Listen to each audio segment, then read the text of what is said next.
Great day.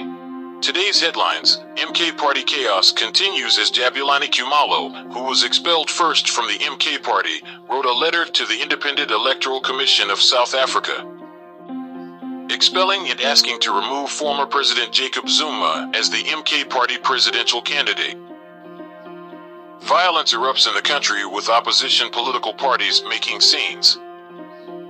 The ANC invites Zanu PF to observe elections in South Africa. President Cyril Ramaphosa promises legal action against those burning the national flag and inciting violence during the upcoming elections on May 24th.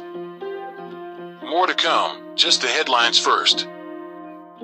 Jabulani Kumalo, the owner of the MK Party, is filing letters through the IEC to expel former President Jacob Zuma from the ballot and the MK Party, claiming Mr. Zuma hijacked the party.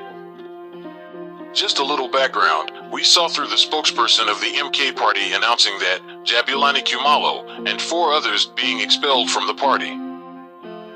Later, Kumalo came out, saying he was still a member of the party and also part of the executive with the power to expel members from the party. So far, the MK Party has no permanent structures known except Jabulani Kumalo being the one who registered the party and Zuma as the sitting candidate for the upcoming elections. Speculations say Jabulani Kumalo was bribed by the ANC to ensure that Zuma is not on the ballot. So far, Mr. Zuma has been tried on several issues to disqualify him from contesting, but fortunately, he came out clean. However, the architect planning to remove him seems uncertified and is pursuing another channel to destroy the MK Party from the inside. Before I finish this part, let me bring up the elements at work on this issue. We know Zimbabwe's Zanu PF specialist in election rigging, which has been successful for more than 4 decades, is working with the ANC, probably advising on these plans and skills to eliminate potential interruptions from such prominent and senior politicians like Zuma. First, we saw an attempted car accident, then a lineup of court cases was also there to try and deregister the MK Party and also disqualify Mr. Zuma, but all failed. Now, the new Jabulani Kumalo scheme is pending. This could be a possibility that the ANC is working behind closed doors to eliminate a candidate, like what Zanu PF did to avoid Kasukawere in the last August Zimbabwe elections. The ANC will need 201 seats in parliament to get President Cyril Ramaphosa in office, so MK Party is very popular in KwaZulu-Natal province, where there are about 80 seats.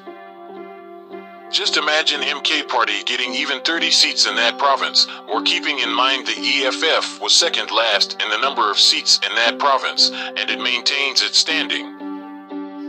That alone would be a great strike to the ANC and Ramaphosa's reign. Just to open the connection between Zanu PF and the ANC, it's simply clear that Michael Mbalula, ANC Secretary General, was in Zimbabwe for 2 weeks, being lectured a lot on rigging schemes. And Mbalula foresees the challenges of drawing the ANC and strengthened their ties with Zanu PF. First, Zimbabwe will say that South Africa's elections were perfect and of great standards, and also congratulate each other early to give confidence to other African nations. And send a mass message that Africa is united, simply to win media support and fight speculations.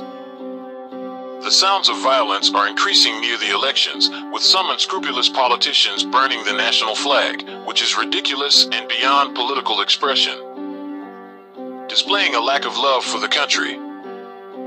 I am not certain which party supporters were doing that, but from a political point of understanding, the party is not in error, but individuals who are frustrated may be present.